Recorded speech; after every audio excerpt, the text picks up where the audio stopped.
और उससे कह, हे गुरु, मैं कौन सा ऐसा बड़ा काम करूं कि अनंत जीवन पाऊं। उसने उससे कहा, तू मुझसे भलाई के विषय में क्यों पूछता है? भला तो एक ही है, पर यदि तू जीवन में प्रवेश करना चाहता है तो आज्ञाओं को माना कर। उसने उससे कहा, कौन सी आज्ञा? यीशु ने कहा, यह हत्या ना करना, व्यभिचार ना करना, चोरी ना करना, झूठी गवाही ना देना, अपने पिता और अपनी माता का आदर करना और अपने पड़ोसी से प्रेम, अपने समान प्रेम रखना। उस जवान ने उससे कहा, इन सब बातों को मैंने माना है, तब मुझ में किस बात की घटी है? यीशु ने उससे कहा, यदि तू सिद्ध होना चाहता है तो जा, अपना माल बेचकर कंगालों को दे और तुझे स्वर्ग में धन मिलेगा, और आकर मेरे पीछे हो ले। परंतु वह जवान यह बात सुन उदास होकर चला गया, क्योंकि वह बहुत धनी था। तब यीशु ने अपने चेलों से कहा, मैं तुमसे सच कहता हूँ कि धनवान का स्वर्ग के राज्य में प्रवेश करना कठिन है। Hallelujah, hallelujah.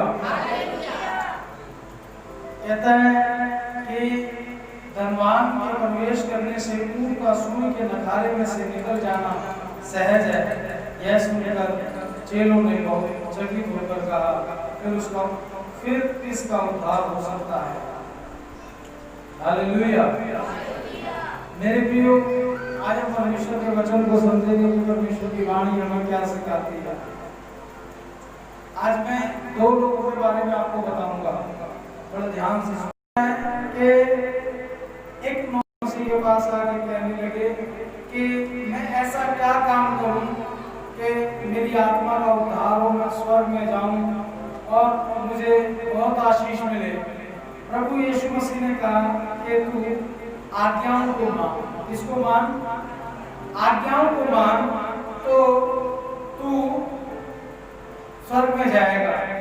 उसने कहा, आज्ञाएं तो मैं बचपन से मानता आया हूं। तो फिर प्रभु यीशु मसीह ने उसे कहा, वो कहता कि मुझे ऐसी क्या करना है जिसको मैं पूरा करूं। प्रभु यीशु मसीह ने कहा, जितना तेरे पास धन है वो सारा धन कंगालों में बांट दे। वो उदास हो गया। क्या हो गया? उदास हो गया और वहां से चला गया। ते गल ये नहीं है कि प्रभु यीशु मसीह को ये कहना चाह रहे कि तू सारा धन कंगालों में बांट दे, पर उत्थे गल कुछ होर है। वो समझण दी गल है, वो जवान उस गल को समझ नहीं सकिया। परमेश्वर तो इन्ना धनी है, इन्ना धनी है, उन्हें किसी तो कुछ लैण की लोड़ नहीं। तुसी आप सोचो समझो, आ जिहड़ी ऑक्सीजन आपां लै रहे हैं ये कित्थों आउंदी है? ये परमेश्वर तो आउंदी है। और परमेश्वर ਇਹਦਾ ਆਪਣੇ ਤੋਂ ਕੋਈ ਮੁੱਲ ਲੈਂਦਾ ਹੈ? नहीं ਲੈਂਦਾ। जिन लोगों को साह की प्रॉब्लम होती है, जिन्होंने मुंह से कुप्पा लग्या होता है, या जिन्होंने ऑक्सीजन के राही साह मिलती है, उन्होंने पूछो कि उन्होंने लिए साह कितने महंगे ने, उन्होंने लिए साह कितने महंगे ने। हम थोड़े दिन पहले मैंने एक सिस्टर के नाल मेरी गल हुई तो मैं उस सिस्टर जी ने पूछा, वो कहती है कि मेरा जिहड़ा उन्होंने साह की प्रॉब्लम सी, वो एक पंप के नाल साह लेंदी सी। जदों साह चढ़दा सी वो पंप मुंह च लेंदी सी, फिर उन्होंने साह हुंदा सी। वो कहती है बहुत महंगा पंप आउंदा, मेरी दवाई बहुत महंगी होती है। सोचो, विचार करो कि आप नॉर्मल लोग बैठे थे, बह के बड़ी ऑक्सीजन सानू आ रही है, बढ़िया साह सानू आ रहा है, जो उस लेडीज को, उस सिस्टर को इतना महंगा मिल रहा है। ਜਿਹੜੇ ਲੋਕ ਹਸਪਤਾਲਾਂ ਦੇ ਵਿੱਚ ਹੁੰਦੇ, ਜਿਨ੍ਹਾਂ ਦੇ ਮੂੰਹ ਤੇ ਆਕਸੀਜਨ ਲੱਗੀ ਹੁੰਦੀ ਹੈ, ਉਹਨਾਂ ਦਾ ਇੱਕ ਦਿਨ ਦਾ ਪਤਾ ਨਹੀਂ ਕਿੰਨੇ ਹਜ਼ਾਰਾਂ ਦਾ ਬਿੱਲ ਬਣਦਾ ਹੈ। ਹਜ਼ਾਰਾਂ ਦਾ ਬਿੱਲ ਕਿਉਂ ਬਣਦਾ ਹੈ? ਕਿਉਂਕਿ ਉਹਨਾਂ ਦੀ ਆਕਸੀਜਨ, ਉਹਨਾਂ ਦੀ ਸਾਹ ਜਿਹੜੀ ਉਹ ਮੁੱਲ ਦੀ ਹੁੰਦੀ ਹੈ। लेकिन वो भी रब पे निर्भर होती है। रब उन्होंने भी खोल होवे ते बंदे विच मिट्टी है, होर कुछ भी नहीं है। मेरे प्यारे, परमेश्वर ये कह रहा है कि तू मैनू कुछ नहीं दे सकता, पर मेरी आज्ञा मुझे अगर तू मानेगा, मेरे हुक्म मुझे तू मानेगा, तो तेरा जीवन सुखाला हो जाएगा, तेरी आत्मा स्वर्ग में होगी और तू परमेश्वर के नेड़े होएगा। हालेलुया। सो कहने का भाव है, कहने का मतलब ये जेड़ा धनी सी, ये अपने आप को बड़ा धर्मी समझदा ही। ये कहंदा ही मैं माता पिता की सेवा करदा, मैं हर वो काम करदा, मैं चोरी नहीं करता, व्यभिचार नहीं करता, कोई बुरा काम नहीं करता, मैं बहुत आज्ञाकार बंदा। पर यीशु मसीह ਨੂੰ आके कहता प्रभु तू मैनू दस कि मैं की करा कि मैं धर्मी कमावा, कि मैं स्वर्ग राज दा वारिस होवां। ਉਹਨੇ ਕਿਹਾ सारा धन कंगालां ਨੂੰ वंड दे। ਇਹਦਾ ਇਹ मतलब नहीं सी प्रभु कहंदा भी तू सारा वंड के ते आप कंगाल हो जा, नहीं। ਉਹ परमेश्वर कहता कि मैं तेनू इन्ना देवांगा क्योंकि जिन्ना परमेश्वर दे कोले है। मैं कुछ दिन पहले सुनदा सी कि मैनू दस्सिया एक प्रभु दे दास दसदे सी कि ना परमेश्वर दे जिहड़े ग्रह नक्षत्र जिहड़े ए बृहस्पति शुक्र शनि ग्रह कहंदा इन्हां ते कहंदा हीरे दी बारिश होंदी है। हीरा कितना महंगा, कहंदा स्वर्ग सोने दीयां सड़कां ने। बाइबल कहती है गल कि सोने दी सड़कां ने, मतलब परमेश्वर की सारी दुनिया को देता है। वो कितना धनी है, वो इंसान को की मांगता कि इंसान परमेश्वर को कुछ दे सकता है, कुछ नहीं दे सकता। पर एक आज्ञाकारी परमेश्वर चाहता कहता जे तुसी आज्ञाकारी करो, कहता जे तुसी आज्ञाकारी करोगे, जो गल परमेश्वर के घर तो निकलती है, जो गल परमेश्वर के भवनों निकलती है कि मेरे पुत्र मेरी धी जा मेरे हुक्म की पालना कर, जा मेरे हुक्म की पालना कर, जा मेरी आज्ञा नूं मन। अज मैं तुहानूं एक बहुत इंपोर्टेंट गल दस्सण जा रहा, आज्ञा मनण नाल की हुंदा है। आज्ञा मनण नाल की हुंदा है। एक नमान नाम का बंदा सी, बाइबल दे विच दस्सिया गया है। जो तुसीं दूजा राजा ओदी 5 आयत दे विचों पढ़ोगे तो एक नमान नाम का शूरवीर योद्धा सी, बहुत तगड़ा सी, बहुत बलशाली सी, बहुत ताकतवर सी। उन्हें बहुत सारी लड़ाइयां जीतियां सी, उन्हें बहुत सारी लड़ाइयां जीतियां सी, बहुत सारे राजावां नूं उन्हें पराजित किया सी। लेकिन उन्होंने अचानक कोड़ का रोग लग गया, वो कोड़ी हो गया। जदों कोड़ी हो गया ते जिहड़े राजे सी उन्होंने उन्हें सारी फैसिलिटियां दी गई, बड़ा योद्धा रहा, ये बड़ा सिपाही ताकतवर रहा, इन्हें बड़ियां लड़ाइयां जीतियां, बड़े राजे ने पराजित किए। साडा भी कुछ फर्ज बनता अज ये रोगी हो गया तो असीं इसकी मदद करिए। ते राजे ने सारी फैसिलिटियां उन्हें दित्तियां ते एक छोटी सी बच्ची उहदे घर विच काम करन नूं देती कि जा इहदे घर विच काम करया कर, इहदी सेवा करया कर। जदों बच्ची उहनूं वेखदी सी कहंदी सी बड़ा योद्धा रहा, पर ये अज कोड़ी है, अज ये निल है, अज ये जीरो है, अज इहदे पल्ले कुछ नहीं है। ते उन्हें गवाही दित्ती अपनी कि साडे नगर इजराइल दे विच एक नबी है, एक नबी है, और उस नबी दे कोले जे तू चला जे, उस प्रभु दे सेवक कोले जे तू चला जे ते तेरा कोड़ ले जाएगा। उन्हें कहा एक कितनी बड़ी गल है, मैं चला दूंगा। उन्हें राजे को चिट्ठी लिखाई, रिकमेंड लेटर लिखाया, सिफारिश वाला लेटर लिखाया। उन्हें अपने नाल पैसे लए, धन लए, दौलत लई, कपड़े लीड़े बहुत कुछ ले लिया और तैयारी करके अपने नौकर चाकर नूं लेके वो चला गया इजराइल विच। जदों नबी दे कोले परमेश्वर दे दास दे कोले पहुंचे, ओदी जिथे ओदी कुटिया हुंदी सी उत्थे पहुंचे ते कुटिया दा जिहड़ा बाहरला गेट सी अजे उत्थे ही कटिया सी। ते उस परमेश्वर के दास ने अपने बालके नूं कहा, चेले नूं कहा कि जाके वो नमान नाम का बंदा खड़ा, क्योंकि रब दे बंदियां नूं पता लग जाता है, उन्होंने जा और कह के जाके नहर दे 7 चुप्पियां ला ले कि तू ठीक हो जाएगा।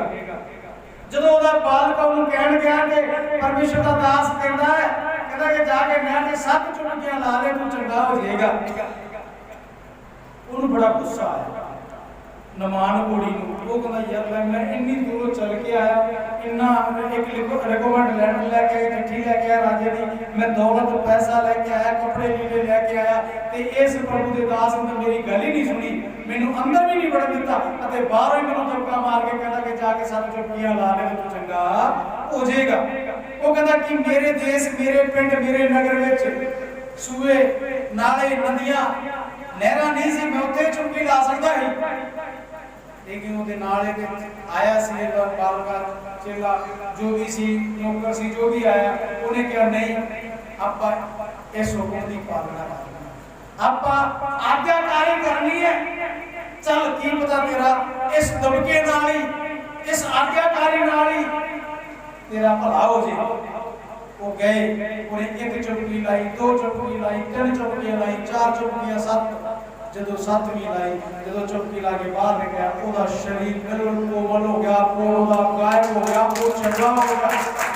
फिर ओदे पापे जमीन ते नहीं लगे, ओदे पैर जमीन ते लगे, और नचदा टपदा होया आया कि मैं जाके परमेश्वर दे दास नूं ये सारियां भेंटां चढ़ाऊंगा, ये मैं धन लैके आया चढ़ावांगा, कपड़े लीड़े चढ़ावांगा, पर उन्हें बाहर ही उन्होंने कहता लै जा, मैनूं तेरा कुछ नहीं चाहिए, क्योंकि जेड़े परमेश्वर ने तेनू चंगा कीता है वो आप इन्ना धनी है, वो तेनू साफ फ्री दिंदा है, तू उन्हें की दे सकता है। लेकिन दूसरे पासे मुझे देखो, कहते सिक्के दे दो पहलू होंदे। दूजे पासे जो वेख्या ये धनी बंदा जो गया कहता मैं स्वर्ग जाना चाहना, वो कहता मैं बरकत लेना चाहना, मैं धर्मी बनना चाहना, मैं की करा, कहता हुक्म मानू, कहता मैं तो बचपन तो मानता है। वो हुक्म नहीं जिहड़े तू अपने आप विच मन रहा, वो हुक्म नहीं जिहड़े तू अपने आप विच मन रहा, पर वो हुक्म जिहड़ा तेनू रब कह रहा, जिहड़ा तेनू रब कह रहा वो हुक्म मनने। जदों उन्हें उस हुक्म दी पालना नहीं की, मैनू नहीं पता उहदे नाल की होया, पर वो बरकत तो वांझा रह गया, वो स्वर्ग तो वांझा रह गया, वो धर्मी बन तो वांझा रह गया, उन हजारां बरकत आशीषां जिहड़ी रब ने उहनूं देनी सी तो वांझा रह गया। क्यों? क्योंकि अपने आप विच मनना, अपने तरीके नाल प्रार्थना करनी, अपने तरीके नाल वर्त रखने, अपने तरीके नाल बाइबल पढ़नी, अपने तरीके नाल बाइबल नूं फॉलो करना, अपने तरीके नाल बंदगी च जाना, वो वक्री गल है, वो मेरा मन है, मैं अपने मन के अनुसार चल रहा। पर जब मैनू परमेश्वर की आवाज सुनाई दे, जो परमेश्वर मैनू कहे मेरे पुत इदां कर, मैं तुहानूं थोड़े दिन पहले की गल दसदा, मैं आधी रात को मनन कर रहा सी, बाहर बैठ के मनन कर रहा, आत्मा च प्रभु के नाम गलबात कर रहा। मैनू परमेश्वर ने दो बुजुर्ग दिखाए, एक बुढ़ा ते एक बुढ़ी, विरध ने, बहुत विरध ने, उन्होंने संतान नहीं, औलाद नहीं, उन्होंने किसी का बच्चा लैके पालिया, निका जा पालिया सी, तो मैं छोटा ही जो बड़ा हो गया तो ब्याह शादी करती, वो भी छड़ के उन्होंने चला गया, वो कष्ट सी। मैनू परमेश्वर का आत्मा कहता जाके उन्हां दे विच बीज बीज के आ, उन्हां नूं तू जाके अपनी सेवा दे के आ।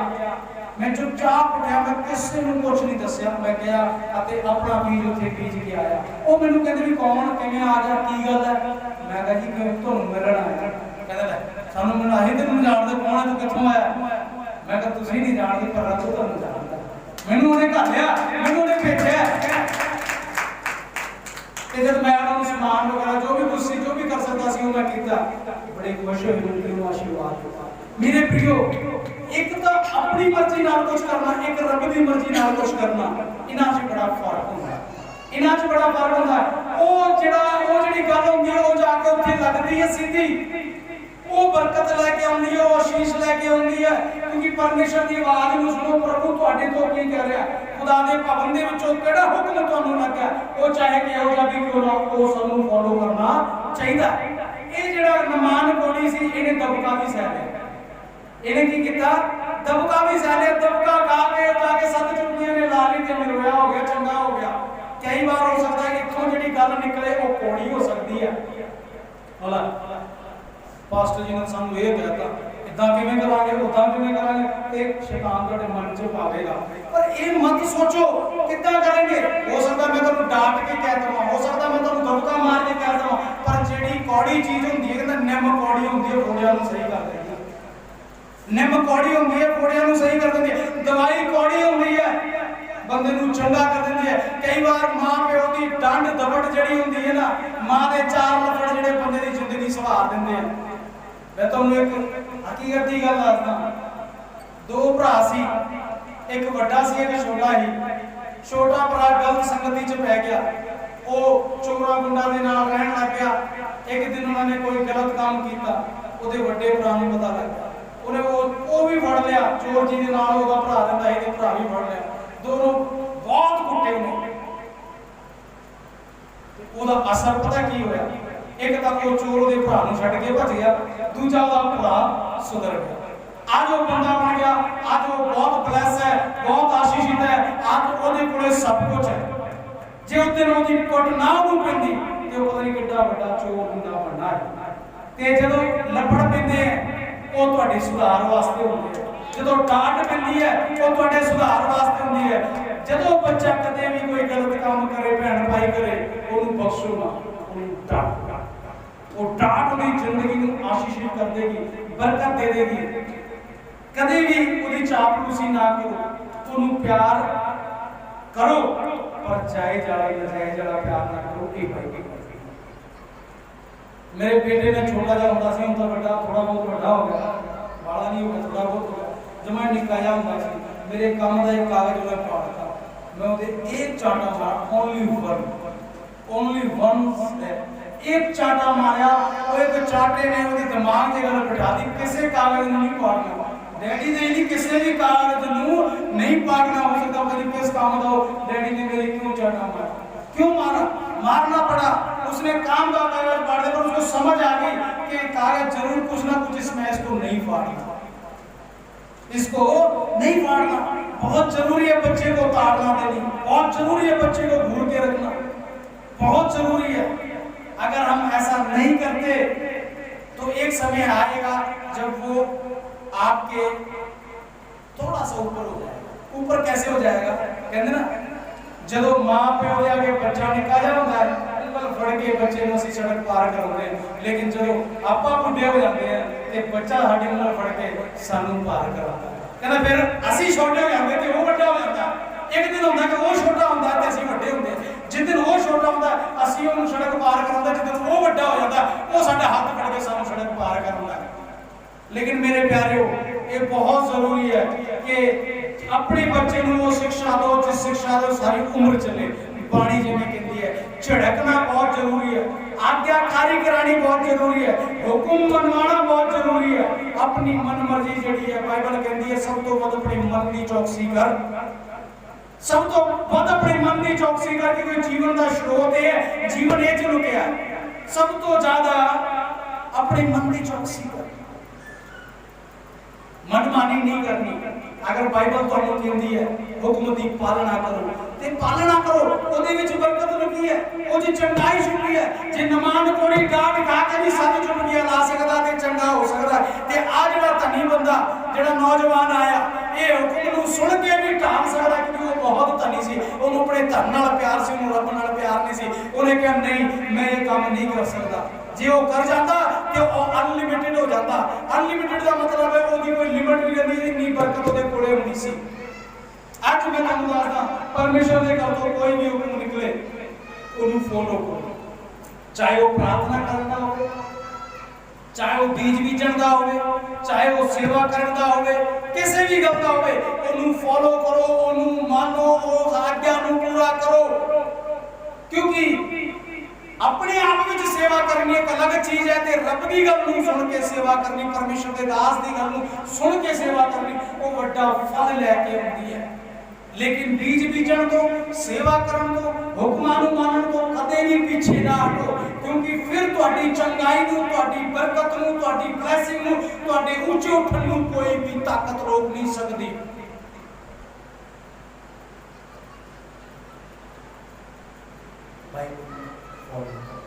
परमेश्वर के वचन को फॉलो, परमेश्वर के दासां दी गल को फॉलो।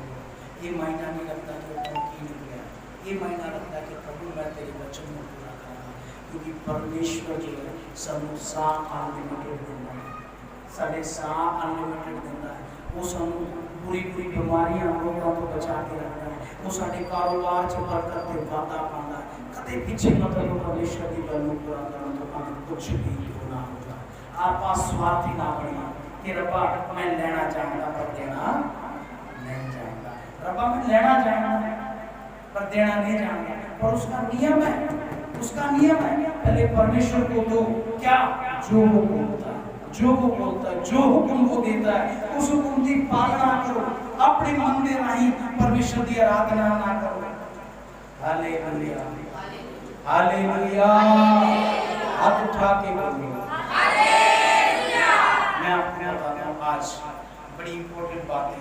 यशायाह नबी में लिखा हुआ है, यशायाह नबी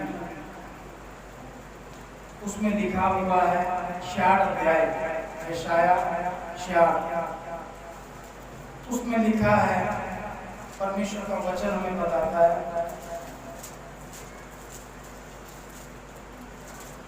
और उसकी 22 आयत।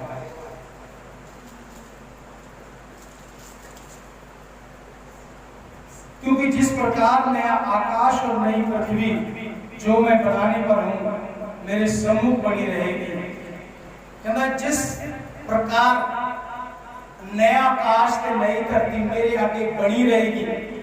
कहता है उसी तरीके के नाल उसी प्रकार तुम्हारा वंश और तुम्हारा नाम भी बना रहेगा। यहोवा की यह वाणी है। कहता है तुम्हारा वंश, तुम्हारे बच्चे, तुम्हारा घराना, वो भी परमेश्वर की कृपा, परमेश्वर के आगे बढ़े रहेंगे। आपने बढ़ना सीखना है, आपने बढ़ना सीखना है। परमेश्वर बढ़ाने वाला परमेश्वर है। आप परमेश्वर की नजरों के आगे बने रहो, आप परमेश्वर के आज्ञाकार बने रहो, आप परमेश्वर के चरणों में बने रहो, उसकी आवाज को सुनते रहो, उसको पूरा करते रहो, चाहे कुछ भी क्यों ना हो, पर वो हो परमेश्वर की ओर से, हमारी मन गणत ना।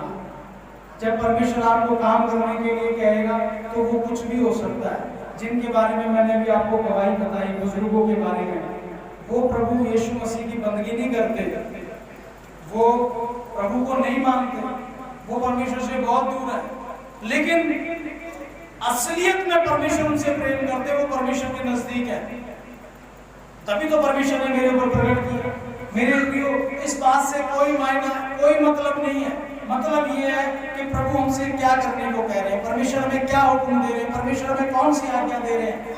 जब आप परमेश्वर के वचन को पूरा करोगे तो परमेश्वर के अद्भुत कामों को देखोगे। आपकी शिकायतें नहीं होंगी कि ये बात ऐसी है, ये बात ऐसी। प्रभु आपके मांगने से पहले जानता है कि आपके जीवन में परमेश्वर ने क्या करना है। मैं बड़ी गर्व से कहता हूँ, हमारे पूरी दिल से हमें परमेश्वर ने बहुत ब्लेस किया, बहुत आशीषित किया। हर एक को बंदा आशीषित है, हर एक को बंदा ब्लेस में है, हर एक के जीवन में बड़ी उन्नति है। तो हमें आत्मा में पता रहता है, और आज हमें इन कानों को परमेश्वर की ओर लगाना, हमें ध्यान देना, हमें हुक्म की पालना। अगर आपको चर्च ने कोई हुक्म दिया, कोई आज्ञा दिया, तो उसको पूरा करना बहुत जरूरी है, वो चाहे कुछ भी हो। हेलो, सोने वाले बोलो हालेलुया। चलो जागने वाले बोलो हालेलुया। आज आप एक्टिव लग रहे हो, आज आप जोश में लग रहे हो। आज मैंने धीरे से हालेलुया बोला और आपने तेज बोला, नहीं तो और दिन आप धीरे बोलते थे, मैं तेज बोलता था। पर क्या है, असर दिखाई दे रहा है, असर दिखाई दे रहा है। अब कुछ भी हो जाए, जैसे नमान कोड़ी ने डांट खा के भी हुक्म पूरा किया, आपका भी डांट खा के हुक्म पूरा करांगे। और इस धनी आदमी की तरह नहीं जिन्हें आप आके कहो मैं की करा कि मैं स्वर्ग जावा, मैं चंगा हो जावा, नाले आपको चंगा मैं की करा, नाले करदा भी नहीं। क्योंकि रब दे राह कठिन जरूर है, कठिन जरूर है, लेकिन नामुमकिन नहीं कि आप चल नहीं सकते, चल सकते। हालेलुया। ये हमारा परमेश्वर जो हमसे प्रेम करता है, जो हमें मुफ्त में साथ देता है। मैंने सचमुच उन लोगों को देखा है जो कहते हैं कि हम जीवन बहुत महंगा जीवन, इतना पैसा खर्च करते हैं, फिर भी हमें साथ ढंग से नहीं आता, जिनको सांस की प्रॉब्लम होती है। मैंने उनको रास्ता बताया, आप इस रास्ते पे चले, आप चंगे हो जाएंगे, आप ठीक हो जाएंगे, आप आप आज्ञाकारी करें, आप परमेश्वर के नामों पे चले, परमेश्वर आपको आशीष देना चाहता है। आइए हम अपने पैरों पे खड़े होकर सीखिए।